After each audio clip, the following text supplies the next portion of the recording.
I used to believe that loyalty meant staying quiet. It meant swallowing my pain. It meant smiling in front of people, even when my chest felt like it was caving in. That's what I was taught. That's what I watched growing up. If this story touched your heart, don't keep it to yourself. Like this video to support real stories like this. And most importantly, share this with someone who needs to hear it. Because sometimes, one story is all it takes to change a life. Myself, Laura, I married about 2 years ago. So when my marriage started hurting me, I didn't run, I stayed. Because I thought that was love. People saw us and thought we were solid. Such a perfect couple, they'd say. And I'd nod, force a smile, and pray nobody looked too close into my eyes. If they did, they'd see the truth. This wasn't love, it was survival. My husband wasn't cruel in loud ways. He didn't scream every day, he didn't hit me. And because of that, everyone thought I was lucky. But pain doesn't always come with bruises. Sometimes it comes with silence, with cold looks, with words said so calmly they cut deeper than yelling ever could. The first year of marriage, I blamed myself. Maybe I wasn't patient enough. Maybe I talked too much. Maybe I expected too much. Whenever I tried to explain how I felt, he'd sigh like I was a burden. "You're too sensitive," he'd say. Or worse, "Other women would be grateful."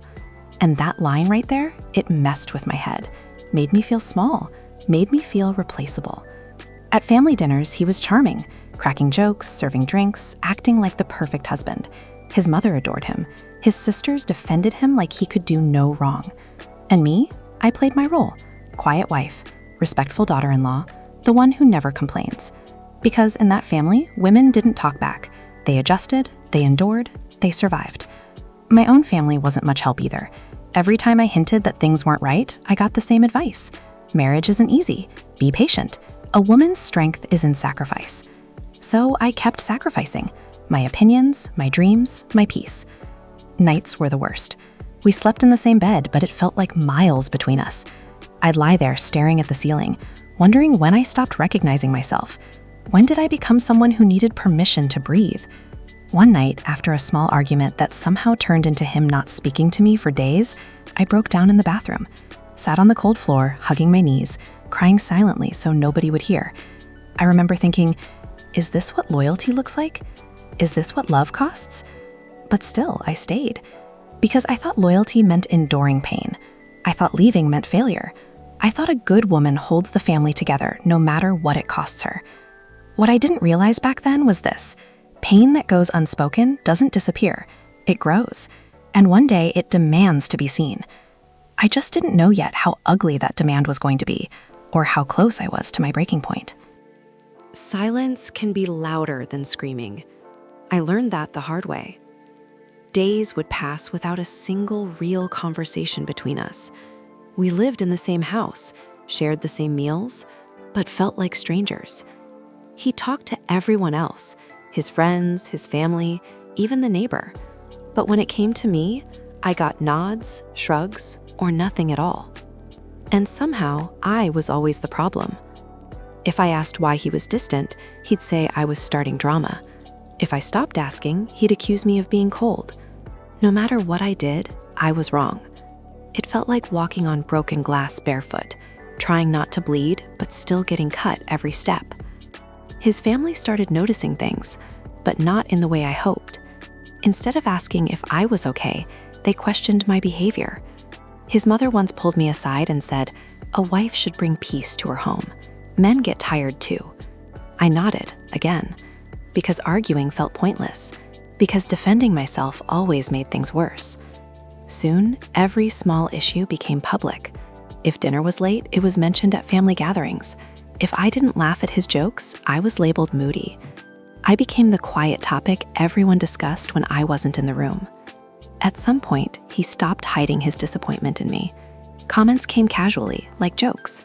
"She doesn't know how to manage money. She's not very social." People laughed. I laughed too.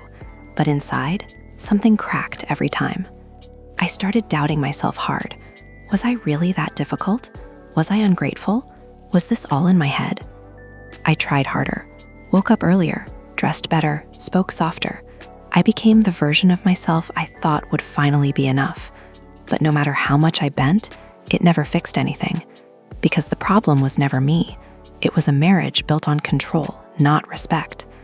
One night things shifted. Not with shouting, not with violence, with indifference. I told him I felt lonely, really lonely. My voice shook, but I meant every word. He didn't even look up from his phone. Just said, "You're overthinking again." That sentence did something to me. I realized I could disappear emotionally and it wouldn't matter. That hurt more than any argument ever did. It made me feel invisible. I stopped sharing my feelings after that. What was the point? I focused on surviving each day. But when you keep everything inside, it starts eating you alive. Then came the pressure about children. His family wanted answers. My body, my timeline, my pain, none of it mattered. Every visit felt like an interrogation. Smiles on the outside, judgment underneath. I felt trapped, like I was drowning slowly, and everyone around me kept telling me to swim better instead of asking why I was sinking. And yet, I stayed, because I still believed loyalty meant staying no matter how bad it got, because I was scared of being alone, because society makes leaving look uglier than suffering. But life has a way of pushing you when you refuse to move. And soon something happened that forced me to open my eyes, something that made it impossible to keep pretending. That was the beginning of the end, and the start of something I never expected. There's a moment in every broken marriage when you finally see the truth. Not slowly, not gently. It hits you all at once. For me, it happened on a day that was supposed to be important. I got sick. Not just tired sick or stressed sick. I collapsed in the kitchen one morning, my body shaking, vision blurry. I don't even remember hitting the floor. I remember waking up on the cold tiles, heart racing, panic crawling through my chest. I called his name. Once, twice. No answer. He was home. I could hear the TV in the other room. When I finally managed to sit up and walk toward him, holding onto the wall, he looked annoyed more than concerned. "What now?" he asked, like I was interrupting something. That's when it hit me. If something serious happened to me, I'd be dealing with it alone. He drove me to the clinic, but the whole way he kept complaining about missing work, about traffic, about how inconvenient the timing was. Not once did he ask if I was scared. Not once did he hold my hand. The doctor said it was extreme exhaustion and anxiety. My body was literally breaking under the pressure my mind had been carrying for years. The words echoed in my head. Years. On the way back, I stayed quiet. I watched people on the street living their lives, laughing, arguing, existing freely. I wondered when my life had become this small. That evening, his mother came over. Instead of asking how I was feeling, she said, "You need to be stronger. Marriage requires effort." I sat there, drained, dizzy, still shaking inside, and realized something painful. I wasn't sick because I was weak. I was sick because I was carrying everything alone. That night, I cried into my pillow like I always did, but this time it felt different. I wasn't just sad. I was angry. Angry at him. Angry at them. Angry at myself for accepting so little for so long. Memories started flooding in. All the times I defended him, all the times I silenced myself, all the nights I convinced myself this was normal. And then came the scariest thought of all. What if this is my life forever? I imagined another 10 years like this, another decade of shrinking myself, another decade of being tolerated instead of loved. My chest tightened just thinking about it. For the first time, the idea of leaving crossed my mind, not as a threat, not as drama, but as a quiet thought, a dangerous one. Because once you imagine freedom, it's hard to forget what it felt like. I didn't make any moves yet. I didn't tell anyone. But something inside me woke up that night. A voice I had ignored for years whispered, "You deserve better." And that scared me more than the pain ever did, because wanting better meant I had to face the truth. And the truth was, I wasn't failing my marriage. My marriage was failing me. But I still didn't know how to leave. I didn't know where to go. I didn't know how to survive on my own. All I knew was this: I couldn't unsee what I had seen. And once your eyes open, going back to sleep is impossible. After that day at the clinic, things didn't get better. They got tighter. He started watching me more, asking where I was going, who I was talking to, why I was on my phone so much. At first, it sounded like concern. "I just care about you," he'd say. But care doesn't feel like a cage. Every decision became a discussion, then an argument, then a command. If I wanted to visit my parents, there was always a reason I shouldn't. If I talked about working again, he laughed. "Why? I earn enough." But what he really meant was, "You don't need independence." His family backed him up. They always did. His sister once told me, "A working woman forgets her place." I smiled weakly, but inside, something burned. Since when did having a life mean losing respect? I noticed how small my world had become. I stopped meeting friends, stopped dressing the way I liked, stopped speaking my mind. Not because he told me directly, but because resistance came with consequences. Cold silence, sarcastic remarks, emotional punishment. That's how control works. Quiet, polite, deadly. One night during a family gathering, someone joked about how lucky he was to have a simple, obedient wife. Everyone laughed. I laughed too, but my hands were shaking under the table. Later, in the kitchen, I caught my reflection in the microwave door. I barely recognized the woman staring back. She looked tired, older, empty. That image haunted me. I started journaling in secret, writing down everything I couldn't say out loud. My fears, my anger, my dreams. It was the only place where I was still honest. Every page felt like a small rebellion. And then something unexpected happened. I met an old friend at the grocery store, someone I hadn't seen in years. She looked confident, free, alive. We talked for just 5 minutes, but those minutes shook me. She asked how I was, and for a second, I almost told the truth. Almost. That night, I couldn't sleep. I kept thinking about her life, about choices, about how different paths can come from different decisions. And I wondered, what would my life look like if I chose myself? The thought scared me, because choosing myself meant disappointing everyone else. But for the first time, disappointment didn't feel as scary as staying. I started saving money quietly. Nothing big, just small amounts. Enough to remind myself I had options. Enough to feel like I wasn't completely trapped. Every secret step gave me a little strength. Every hidden plan made me breathe easier. Still, fear followed me everywhere. Fear of judgment, fear of failure, fear of being alone. But there was a new fear now too, the fear of losing myself completely. And that fear was stronger than all the rest. I didn't know when the breaking point would come. I just knew it was coming. And when it did, there would be no turning back. They say breaking points come with chaos. Mine came with clarity. It was a normal night, too normal. Dinner on the table, TV playing in the background, his phone buzzing nonstop. I didn't even plan to speak up. I was tired, emotionally drained. But sometimes truth forces its way out. I asked him a simple question. Why do you treat me like I don't matter? He laughed, actually laughed, like I told a joke. That laugh did more damage than any insult ever could. He put his phone down and said, "You're not unhappy, you just like playing the victim." His words were calm, sharp, and careless, like he'd rehearsed them. Something snapped inside me. Years of silence rushed to my throat. I told him how alone I felt, how controlled, how exhausted. My voice shook, but I didn't stop. For the first time, I didn't shrink. He didn't listen. Instead, he stood up and said something I will never forget. "If you're so miserable, you know where the door is." That was it. Not a threat, not anger, permission. I stared at him, waiting for regret, waiting for him to take it back. But he didn't.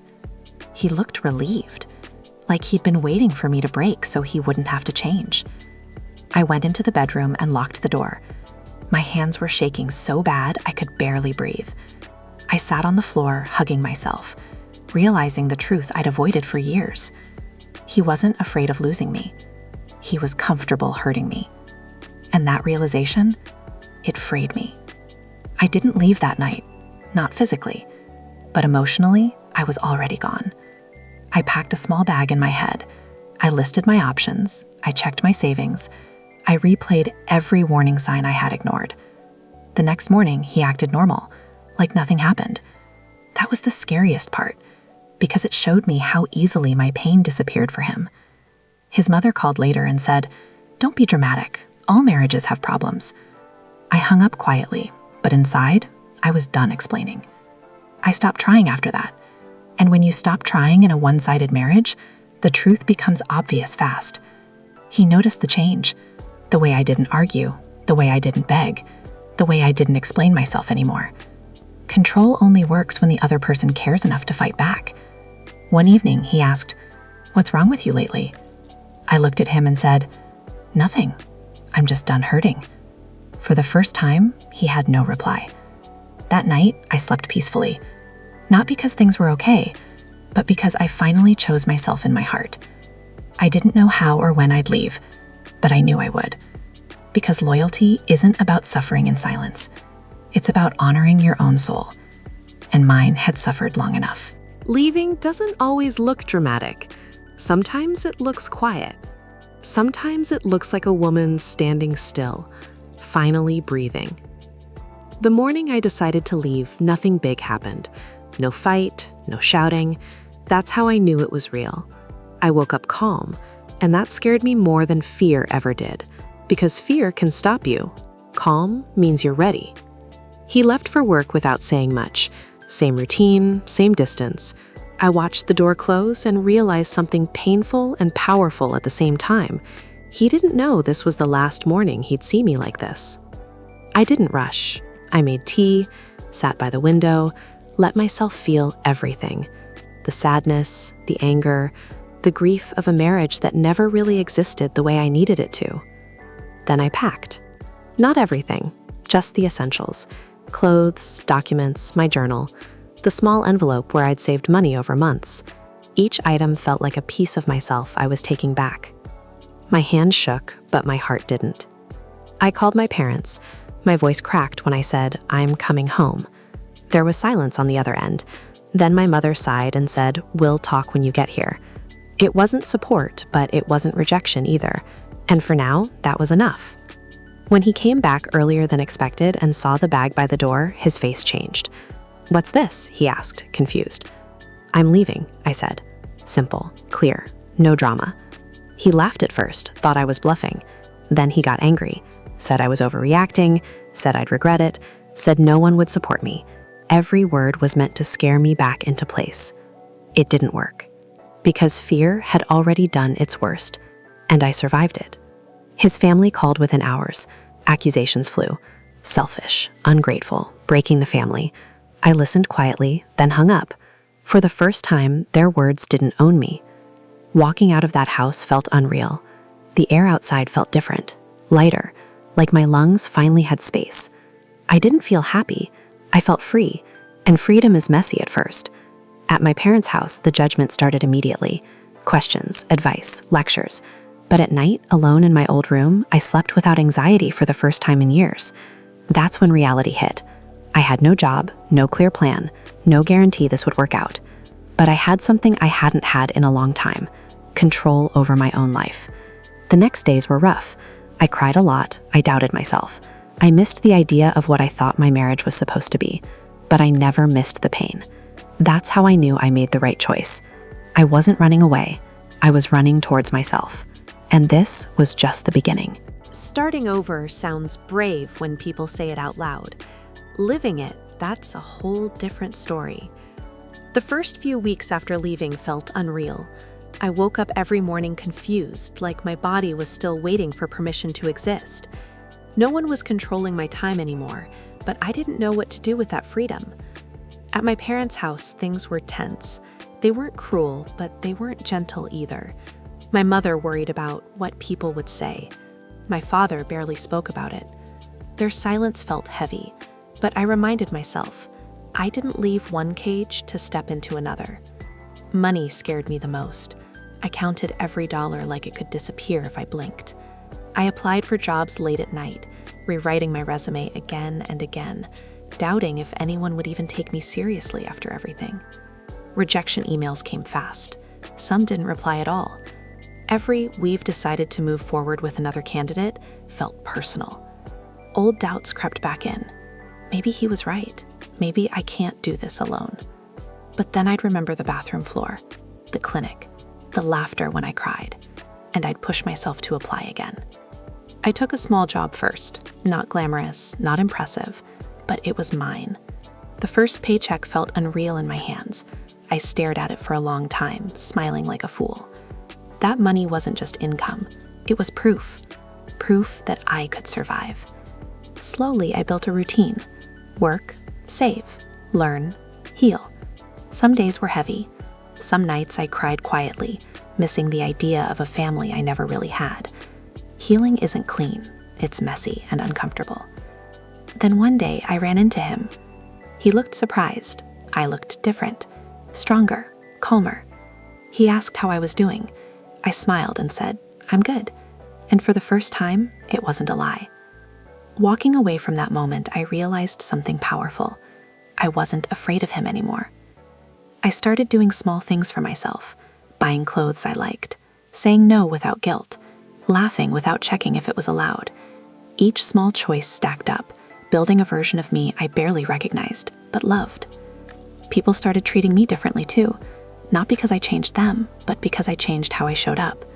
Confidence does that. It shifts energy. The scars didn't disappear.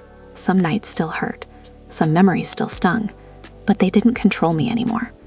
I wasn't just surviving now, I was becoming. And the biggest lesson hit me quietly one evening as I walked home from work, tired but proud. Loyalty isn't about staying where you're breaking. It's about staying true to who you are. And I finally was. Healing doesn't announce itself.